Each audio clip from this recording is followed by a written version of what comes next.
Good morning. Today we're going to be taking a look at this old well cap, and we're going to be replacing it with a modern two-piece well cap. As we can see here, the conduit's loose and it's a one-piece size.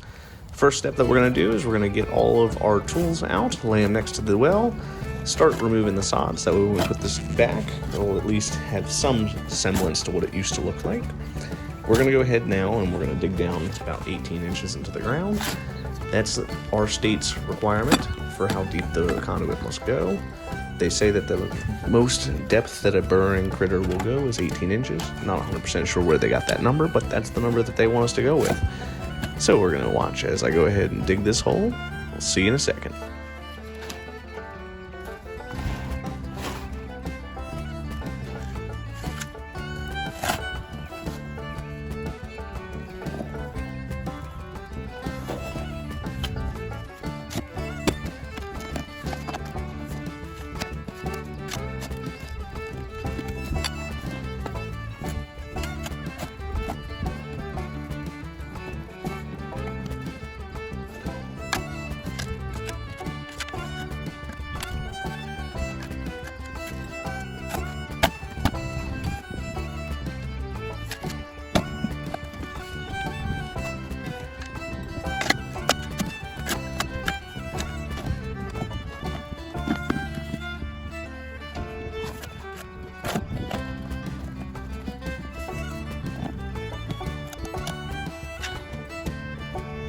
Now that we have that hole dug, we're going to go ahead and grab our handy dandy tape measure, make sure that we actually have the correct depth of 18 inches, which we do. And then the next part that we're going to do is we're actually going to unscrew this lid. So we just take a normal bit on a drill and they just come right off. The reason we want to do that is that way we can disconnect the electrical lines, so that we can pull the old broken conduit out and get ready to put the new conduit in.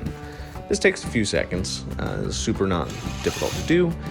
Every now and again you will run into issues with those bolts actually breaking off on you because they've been out in the elements for 40 or 50 years. If that happens, a little hammer and just a tap on either side of the well cap usually will get it to pop off. If it doesn't pop off for you, a little bit of heat and then tapping with the hammer will also get it to pop right off.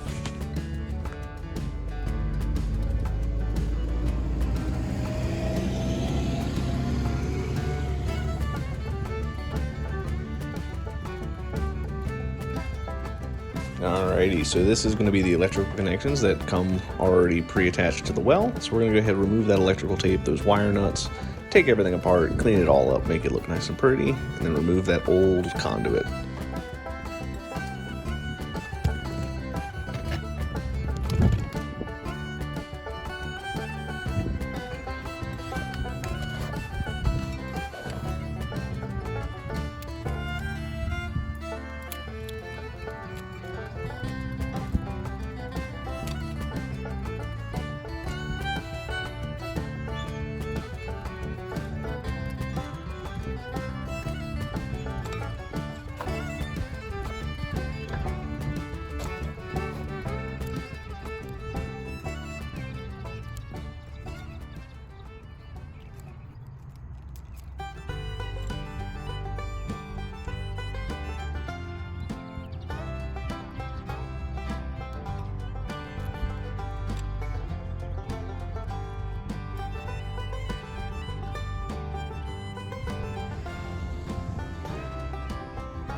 Now that we have everything apart, what we're going to do is go ahead and just dry fit and make sure that everything else is lining up correctly. So I'm taking the conduit right now that I'm going to be putting in, just seeing about how much height I need so we know where to cut, so we can make sure that everything looks nice and pretty and I've got the right amount of conduit in the ground and nothing's kind of cockeyed or sticking out too high.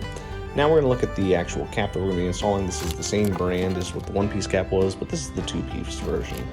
This is the Campbell brand. We're going to take and screw in our male adapter. This is how we're going to connect the PVC conduit to the well cap that's going to be on there. As you saw in that screw pack, we're going to have our set screws as well as the screws that hold down the top part of that lid. This is our O-ring. It's super important that we put this right flush and level with the top of the well casing. Once we get everything kind of hooked up and set up and ready to roll, we're going to slide the bottom of that two-piece cap over top of this, and this is what's going to help to prevent any kind of like bugs or grass clippings getting in. It kind of creates a little bit of a seal between the outside world and the well. These are the set screws that we're going to be looking at. These set screws are how we're actually going to get the cap to pinch down on the well casing. Basically what we do is we slide it right on over into the well itself and just tighten them down. You can see here that what I'm actually doing now is I'm just prepping the conduit. So I've got the house power line through the conduit itself, prepping up the glue right now so we can get a nice solid solvent bond between the cap and the conduit.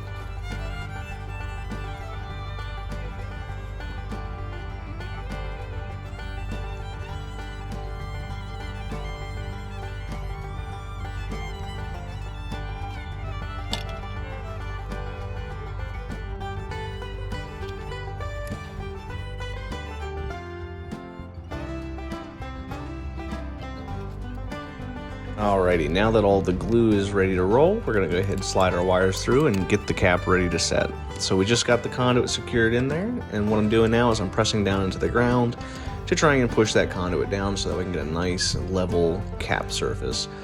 So you can see little minor adjustments. It doesn't have to be absolutely perfect, but once you're satisfied with where the cap's at, the next thing all you do is you just slowly hand tighten all of these set screws, and then you grab the channel locks to actually secure it down.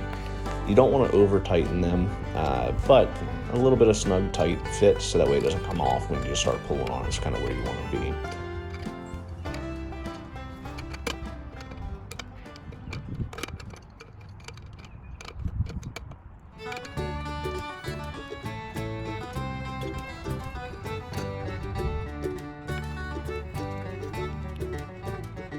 Alright, now that I have everything secure on the bottom part of the cap, I'm satisfied with that. I'm going to go ahead and reconnect all the electrical wires.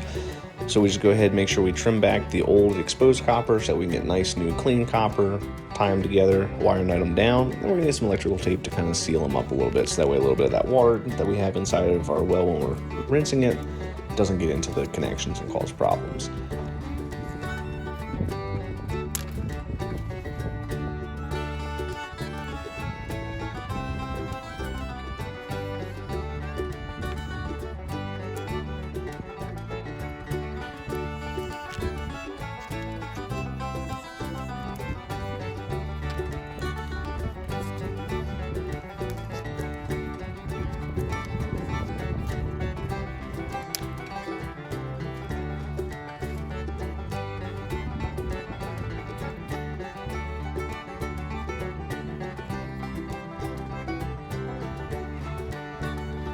Next step that we're going to do is we're going to go ahead and calculate out how much chlorine we need to add to the well. Anytime you're doing any kind of repair to a wellhead, you should always be introducing chlorine to sanitize the well.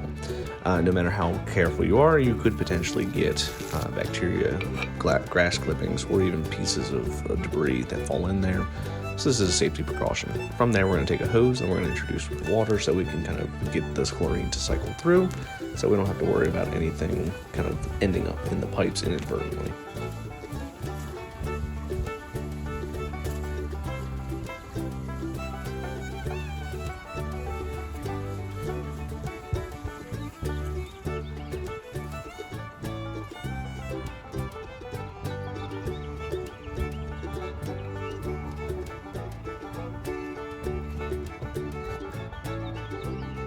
It's been a few minutes since we started introducing the water into the well. Now I'm going to do a little chlorine check to see if the chlorine is actually dissolving. We see here by this purple strip, that means that we've got chlorine actively flowing through the system. So what I'm going to do now is I'm going to rinse off the rest of my work area, kind of kill off any of the potential bacteria, and then we're going to let this run for a few more minutes through the entire system. We'd like to get a nice, full, hot mix of chlorine in there to kill off any of the potential bacteria. From there, we're going to go ahead and let it sit for a few minutes while I clean up my hose and move on to the finishing touch. The last step that we have is to put this little paper gasket on. We put all the wires back in the well, put the paper gasket on, take the top part of the cap, slide it right on there, and then we're going to put each of the bolts with their nuts underneath. It's really kind of a personal preference the way that you like to do it. I prefer, and I think that it looks prettier if you have the nut on the bottom. And then what you're going to do is you're going to slowly, just like you would for a car tire, go from corner to corner to corner to corner in a star-shaped pattern. And you don't want to over-tighten the system, so we're barely putting that much tightness onto it. As you can see right here, we're all finished up. Everything looks like it's in pretty good shape.